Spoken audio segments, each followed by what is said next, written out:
that's the thing about Singapore, no? Okay, like those keyboard warriors, they always like to bring race into the picture when race is not required, right? Jesse. Alright guys, today we are going to talk about public enemy number 1. So who is public enemy number 1? Let me show you a picture. Karen. See if you can recognize this guy. Wow. Anyone knows? Yes. The Saab driver. Wow. The recent hottest news. Correct. So this guy, his name is Muhammad Shafi Ismail. He was the driver involved in the recent Tampines accident, which injured 7 other people and claimed 2 lives. Wow. So there was a huge outrage online, mainly because one of the fatality was a girl who was from a top performing JC, Temasek JC, and she has a lot of potential. So people felt like this is really a waste of a good life because of somebody who just recklessly did something. And a 52-year-old. Nobody even care about that. Nobody really talked about him. Yeah, a bit sad also lah. Yeah, so that's the thing. life lost lah. Yeah. Okay, so I'm going to show you guys a video of what happened just before the accident, because we have a video of the accident lah, but I think no need to look at that lah. This was what happened before.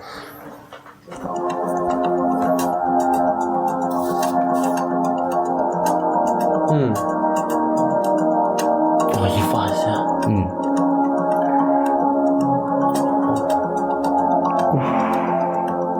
So the accident took place already lah. So you can see his pickup speed actually quite solid lah. Wow, fast, yeah. He was trying to overtake the Merc, which was where the footage came from. There was a motorcyclist in front of him, swerved, hit the guy, and just dashed off. So after seeing this and knowing that this was just what happened before the accident, what are your thoughts? I got a feeling that he dashed off because he don't want to pay or he don't want to settle The insurance stuff the lah. insurance stuff. Because the moment he overswerved and hit a Mercedes, nobody want to settle with a Mercedes bill one. So I think that's the reason why he dashed off. But the thing is, yes, you dash off, but the next thing that you'll be facing is the red light, no. And he choose to dash the red light also, which makes no sense. I think in Singapore it's just dumb to do this lah, like to shake yourself off like this kind of accident, because like everywhere there's cameras. Yeah, you cannot Everywhere, escape one. yeah. You cannot escape. So it's And how many times, yeah, exactly, how many times people try to run, they are caught in the end. Yeah. And then because you tried, there are others that were brought into this mess. And it was a really dumb thing to do. So the Mercedes, while it may seem like he's also a victim, the Saab guy crashed into him and all right. After this clip was released, some people actually know this guy because of his license plate and all. How? They have ever encountered this driver on the road. So I'm going to show you one such encounter. The Mercedes guy is not a saint. He's actually a very aggressive driver. So I'm going to show you guys what people saw before.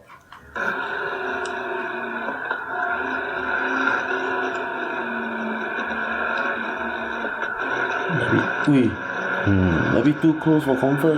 This one is what? The person driving what? So this is the Mercedes fellow who was also involved in that accident, or rather he was in that video. The footage is coming from a motorcyclist. Wait, it's a single lane. It seems like it. Wow, You know, basket. usually single lane, you have to slow down. No? There's a maximum limit for single lane. And you obviously don't try to rear end or at least don't try to tailgate another motorist. Yeah, exactly. Yeah. And so it's a motorcycle. No? Yeah.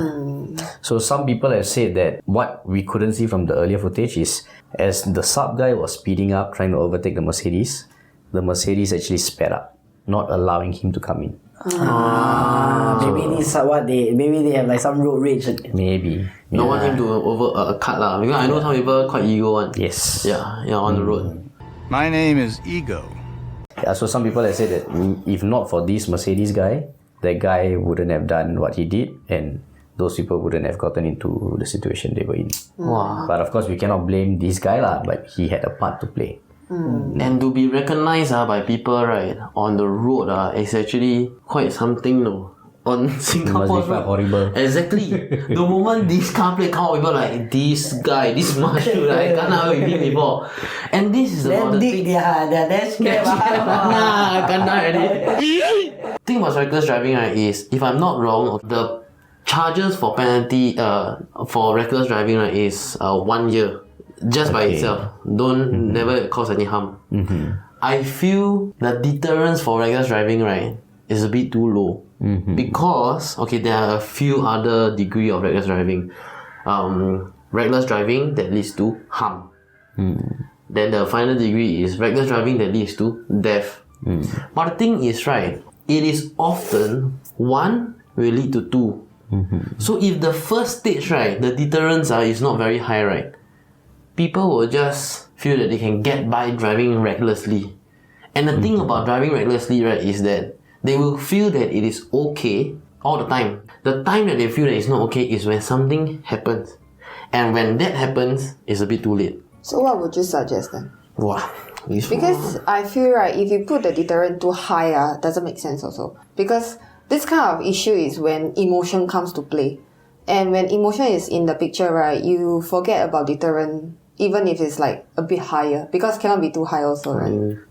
Okay, so I'm glad actually you guys brought this up, because those are very valid thoughts, and a lot of people on the ground feel the same way. A lot of people feel the potential charge that he's going to get, which will be about 11 years and 3 months, because they're going to stack all the different charges, is a bit too low for what he has done. Yeah, man. Possibly 11 years, 3 months. But And the I thing see is, the picture, only the hand kena. like, not enough, right? exactly. Like, more kena, right? Yeah, that's right. Like, I would also wish more kena. Yeah, like the windscreen pierced the eye. The punishment should fit the crime. So as much as we wish the worst for this guy, the law actually is supposed to be just lah, and I believe it is. But then, in the court of public opinion, anything goes. And in the court of public opinion, people hate him. So much to the point that even before his face was revealed, people started saying things about who he could be. So that is one of the things I want to talk about today. The first thing is, I'm going to show you guys some comments people made before they knew who this guy was lah.